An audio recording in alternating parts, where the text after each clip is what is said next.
Gen Z slova. Čo to znamená slovo drip? Drip?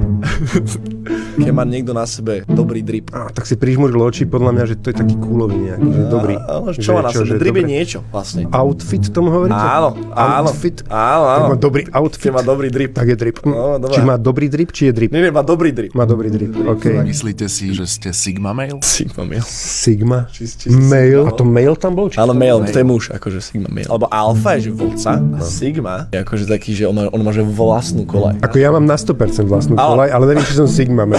Počúvaj, víš čo mám ja, aký opasek? Že free of all average. Áno. A ten opasek nosím 26 rokov, odkedy Takže ma si Pavlinka Sigma. kúpila. No, keď som free of all average, tak som podľa mňa čistá Sigma, ale neviem, čo znamená Sigma. To je strašne cool. Či? Ale áno, to je Sigma, ale to je pozitívna vec, keď je Sigma, ale to je veľmi vzácne. Slovíčko red flag. Red flag to vím, tuším, to je také, že to už je moc, to je za hranicou, ne? Je taký výkričník na človeku.